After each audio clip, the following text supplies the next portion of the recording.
Hello and welcome to The Voluntarist.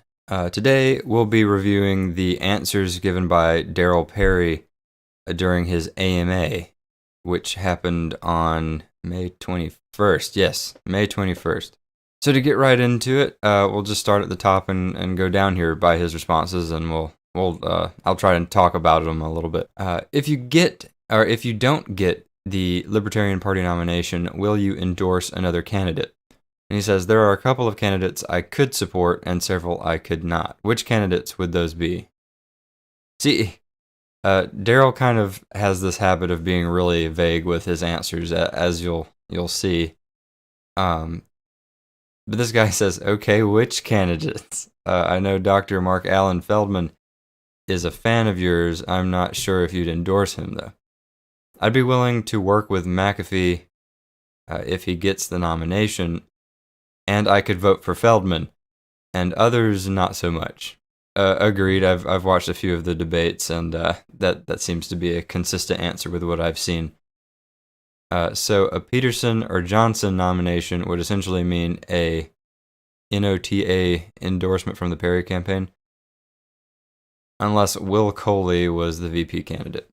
Okay, so if Johnson or Peterson picked up Coley as a VP, then he could endorse them. And this question I thought was a little silly. Just someone looking for affirmation in their own beliefs. Can true facts be racist? And he basically says, no, statistics aren't racist, but they can be interpreted in a racist way. Yeah. So what does the W stand for?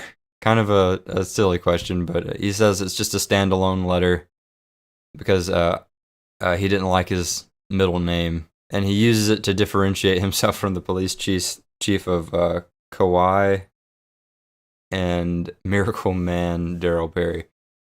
And then it says, is it an homage to George W. Bush? No, it's not. All right, and then this guy says, you state in your platform that you support the right to privately own and possess firearms or any other weapon deemed appropriate for self-defense. In a voluntary society, as you see it, what entity would determine the appropriateness of the weapon? He says, weapons that would destroy towns or neighborhoods and their applications are too powerful for anyone, including governments, to own. So he doesn't answer the question, like, at all. He just says that there are some weapons that are too dangerous to own. But the question was asking who makes that determination? So how would you enforce non-ownership of weapons that already exist? Pandora's box is wide open. Seeing a vast majority of those are owned by government, specifically the federal government, I would like to see them safely destroyed, and given the chance would work with the people smart enough to safely destroy them. That's a good point. You don't want to just ask anyone to destroy a big weapon like that. There's liable to be an explosion. Thanks for responding. I scored 98% aligned with you on isidewith.com. Wow, what a coincidence. Okay, next question. Darryl W. Perry. Thanks for the Ask Me Anything. I am new to the Libertarian Party, but am I all in? I am a psychiatrist that works with chronically mentally ill and mentally incompetent patients. What is the answer to medical care for these patients without government insurance coverage? Thanks. D.W. Perry. As with all things, I do not wish to tell people how they should live or how things would work, or how things will work in a free society. So that's the thing. Libertarian candidates like to talk about what a free society is all the time, but if they were to comment on how it should work, on how a free society should function, that's just another form of their conjecture at central planning. It's guessing how things should work or how you would make them work is just, it's kind of a part of this central planning culture that we have, instead of just letting the free market decide and work things out for itself. And Darryl Perry here is showing that he's smart enough to not make the mistake of trying to put forth like some kind of central plan or say how things should work. But he says, I do know that that absent government interference, private charities currently do and will in the future assist people in need. I believe that St. Jude is a perfect example of this. Families never receive a bill from St. Jude for treatment, travel, housing, or food, because all a family should worry about is helping their child live. So he's making the case here that charities are perfectly capable of providing medical care and stuff like that. What's the first thing you would do if elected president? So this is his like first thing in office answer. So this is kind of important for a presidential candidate. He would pardon Private Chelsea Manning, pardon Ross Ulbricht. That's the Silk Road guy, for anyone who might not know that. Drop all charges against Edward Snowden and allow him to return to the U.S. if he wanted to do so.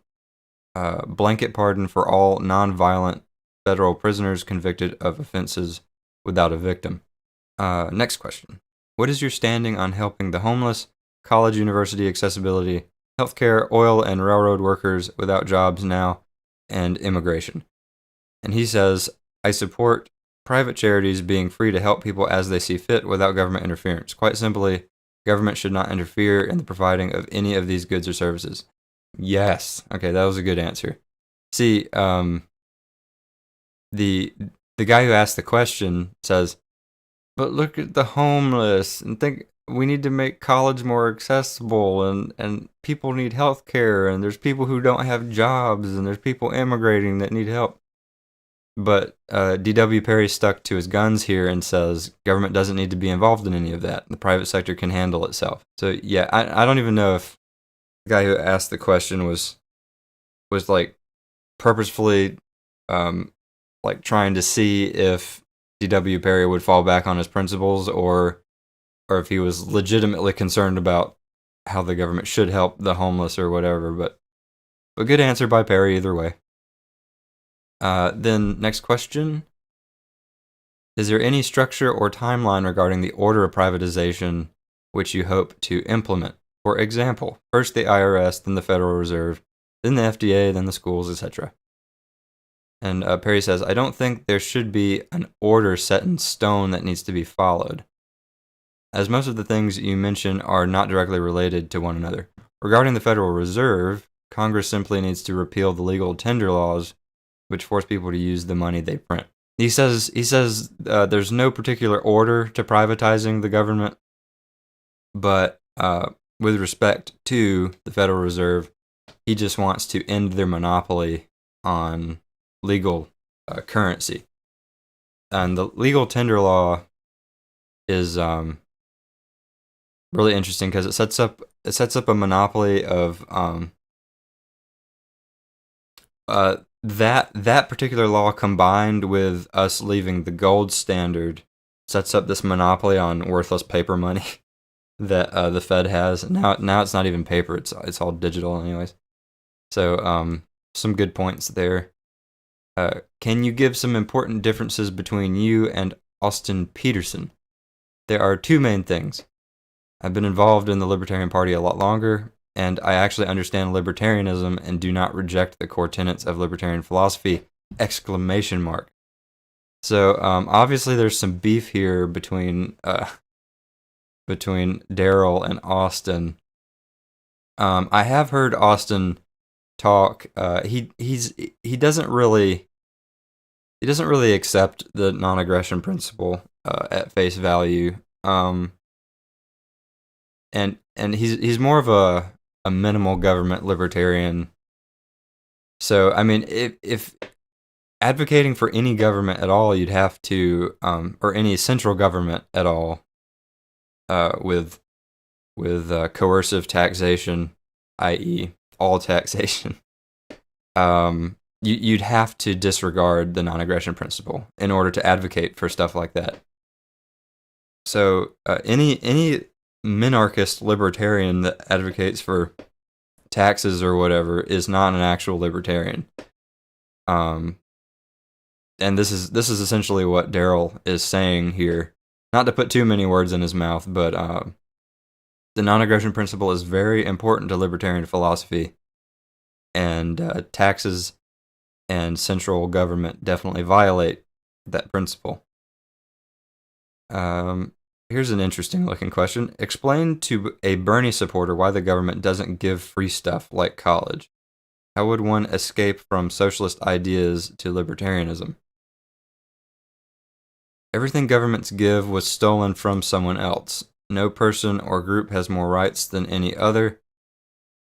A person or group, no person can delegate a right they don't possess to another person, and no group can claim a right not possessed by any member of the group. Further, since no group of people can have more rights than any individual member of the group, no group can revoke the rights of any other person or group. Therefore, any law, regulation, statute, or other dictate cannot rightly infringe on the rights of any person. If a law forces someone to perform labor without cost, that is slavery. Thus, it is immoral and unjust. Okay, so the laws he's referring to here would be laws that essentially make people provide whatever it is to someone at no cost to the customer. Under socialism or communism or wherever we're heading, they would be compensated for their labor, just not at a negotiable rate. And it certainly wouldn't be anything negotiated between the provider of the service and the consumer of the service. It would be a price that's dictated by the state, which removes any inclination of the existence of free will in those transactions, and that's akin to slavery, because even slave owners gave stipends, or they paid their slaves. Technically, they did. Many slave owners gave their slaves a wage, but it wasn't really up for negotiation. I mean, the slave was owned. They got what they got, and I mean that was kind of the end of the conversation. So I mean that's the analogy that I think Darryl is making here. Explain to a Republican why the government needs to decrease spending I think he meant to say via building up government and playing the crony. What a terribly worded. Good Lord, what a question. I can't. Okay. Let's just skip to the end. How can a Republican escape from fascist ideas of libertarianism? Okay, there we go. We got a coherent sentence there. Everyone has the same rights as everyone else. People don't have more rights or fewer rights because of their place of birth. No person or group has more rights than any other person. So this is basically what he said before. Therefore, any law, regulation, statute, or other dictate cannot rightly infringe on the rights of any person. The fascism would refer to Clinton or Trump, warhawk security over liberty, bank corporations, and lobby cronyism, and continuation of massive government spending. And it's based on the fact that people, foreigners, have fewer rights, and other people, big business owners, have more rights. Theft is theft regardless of what is done with the stolen money. Good ideas don't require force. Therefore, if a business is having problems succeeding, it is wrong to steal money to prop up the business. Understandable. This was submitted 2 days ago, which was after the AMA, so he didn't answer it. Darryl Perry, as of April 21st, has never purchased an ASIC miner. Newsflash, really important information there. How did you eventually come to the conclusion that central government should be abolished? By studying history and realizing that government makes everything worse. A simple answer, not really super detailed, like nothing on par with the story of his personal journey to anarchism or voluntarism or whatever you want to call it, but short and sweet, I guess. Do you think it's important to end the welfare state before opening the borders? I believe these can be done simultaneously. I guess a better question would have been, Do you think it's important not to open the borders before ending the welfare state? I would have liked to see his answer to that question.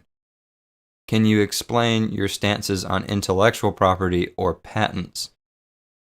I'm not sure what specific parts of my stance you want clarified. These articles may be helpful. Yeah, this is just about how ridiculous some of the copyright laws can get. The copyright law extends to 95 years after publication date for some stuff, and 120 years from creation in some cases. Just insane amounts of time. You are in favor of voluntary taxation. Have you read Auburn Herbert? I've not. Well, this just in. Darryl Perry has never read Auberon Herbert. That's really important to know. Either Auberon Herbert was an advocate for voluntary taxation or he was against it. But we'll never know because this exchange is very uninformative and kind of disappointing. But we know that he didn't read Auberon Herbert. Were you ever in the military?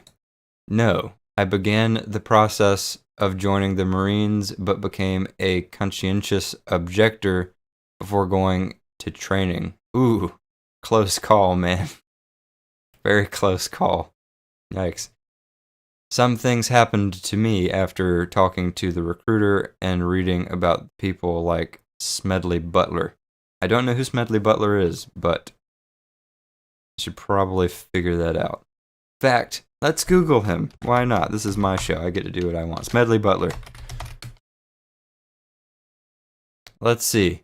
Smedley Darlington Butler was a United States Marine Corps Major General, the highest rank authorized at the time, and at the time of his death, the most decorated Marine in U.S. history.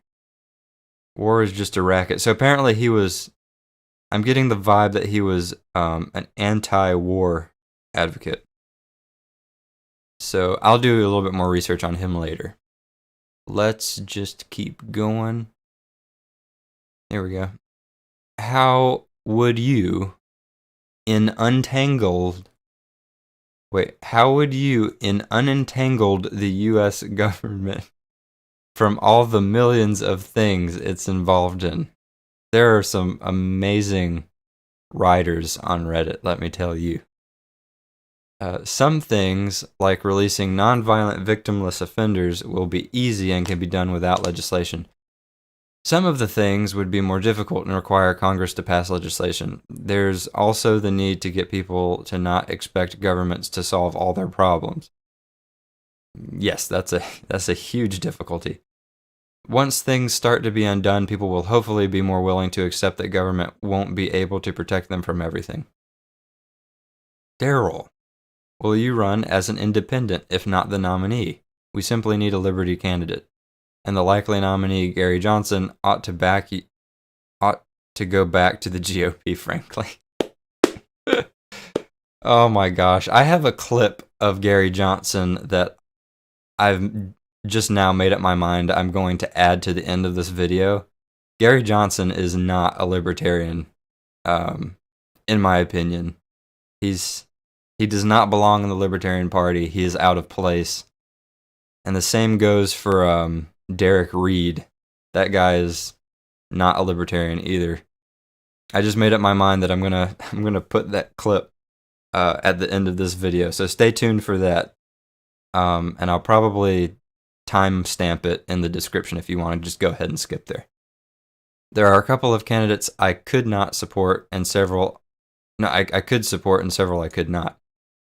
The goal of the Darryl W. Perry for president campaign is to run the most libertarian presidential campaign in history, to promote the ideas of liberty as boldly and as often as possible, and to give as many people as possible the chance to vote for an actual libertarian in November 2016! Well, he's done that really well. I've seen his talks, and I'd say he's accomplishing that goal. Will you run for president again in 2020? This is interesting. This is a very interesting answer. At this point, I will most likely support Adam Kokesh in 2020, though things could change over the next couple of years. See, this was news to me. Only like a day, only like a day or two before this AMA, I had found out that Adam Kokesh had said he was going to run for president in 2020, which is really exciting because I really like Adam Kokesh. He's got an amazing history of civil disobedience and activism, and is a real libertarian. If you're elected president, how do you plan to deal with the anti-liberty judges and congressmen who currently control the courts in both houses of Congress, and will likely try to hinder the shrinking of the federal government as much as they can? Things don't happen in a vacuum. If a libertarian is elected president, there will be libertarians in Congress, which will make it a little easier to get legislation passed through. Although there are some things, pardoning nonviolent victimless offenders, ending the wars, directing federal agents to stop enforcing drug laws, etc., that don't require legislation to implement. Can you give some key differences between you and McAfee?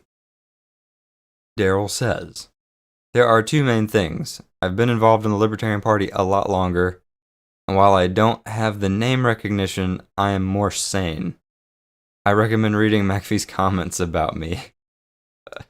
Okay, we're gonna have to pull this one up. Alright, let's just see.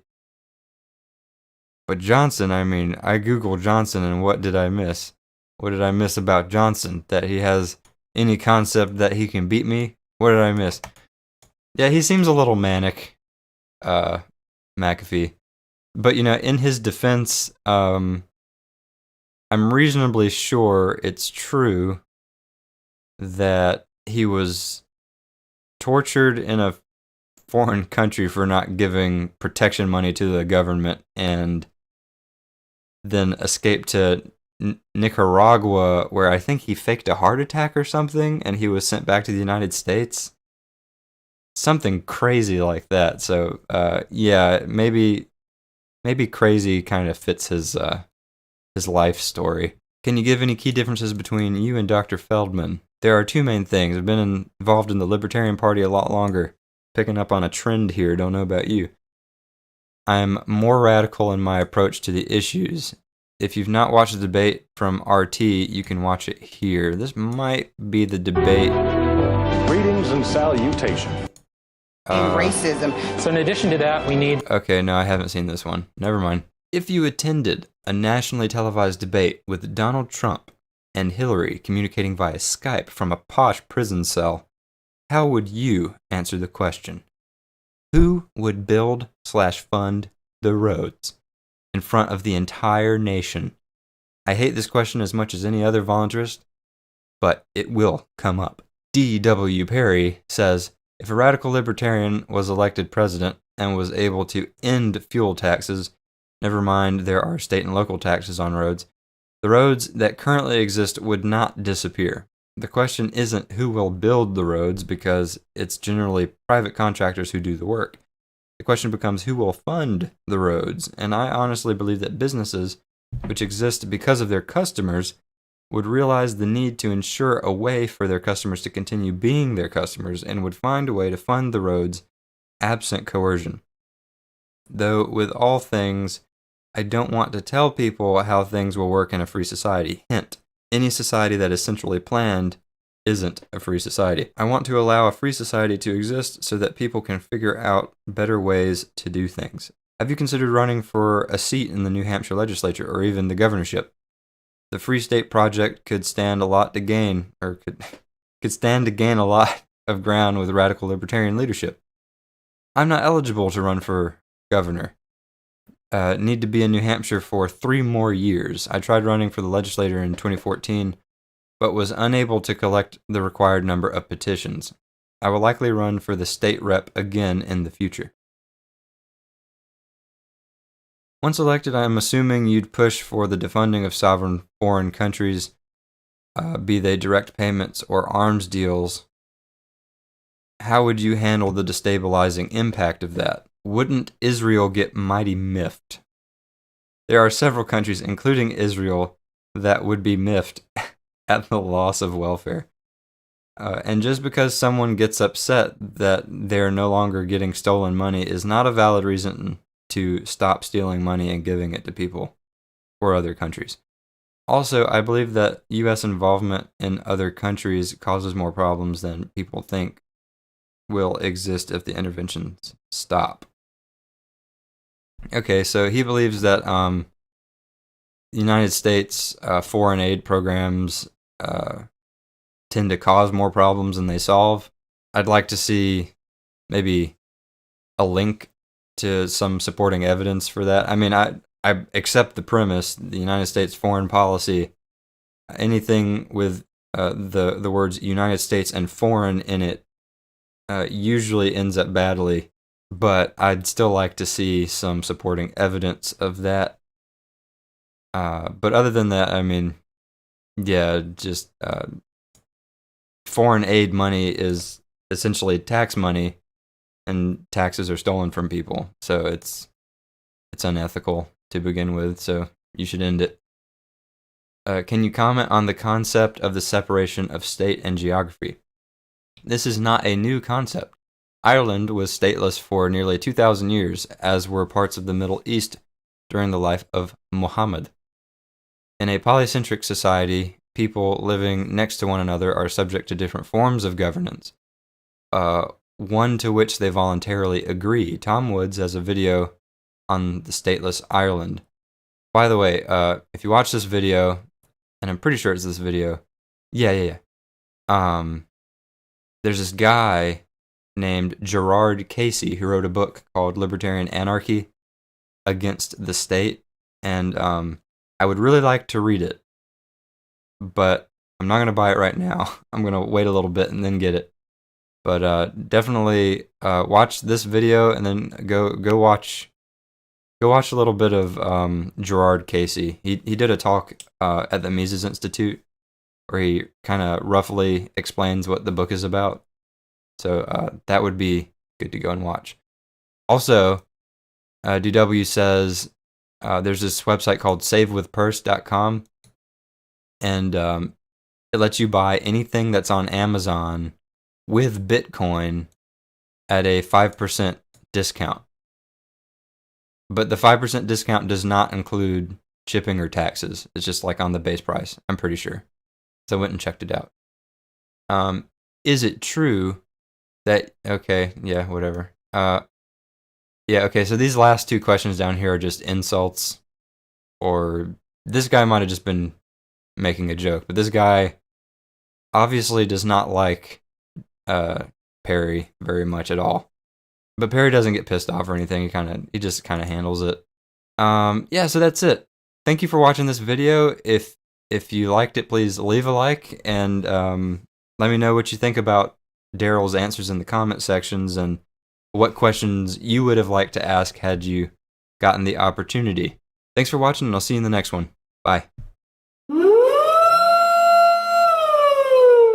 First of all, do you consider yourself a proponent of the non-aggression principle? And second, do you believe the Constitution is compatible with the non-aggression principle, particularly the taxing? Well, I do believe in the non-aggression principle, but I also think that, and I'm not picking on the question at all, but this is one of those questions where America, or me anyway, it just goes over my head. Gary Johnson, everybody. And I'm sorry. But it does. It's not something that I engage in conversation with people, and if I do, they just glaze over. So the fact that government should not be engaged in force, how that's relative to the Constitution, I can't answer the question. I'm not smart enough to answer the question. Okay, I just want to hop in here. The non-aggression principle is a basic libertarian principle. So if you're going to run as a libertarian candidate, you should be able to answer that question.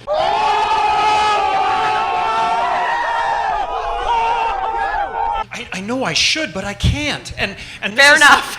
Yeah, no, I can't. I don't. Well, excuse me, since it was my question. I didn't ask whether you approve of the Constitution. I asked whether the Constitution is in line with the non-aggression principle. Let me clarify. As someone who spent a year in a cage for not paying tribute to the IRS, Can you tell me whether you think the Constitution is in line with the non-aggression principle? No, I hear what you're saying. I mean, I hear your frustration,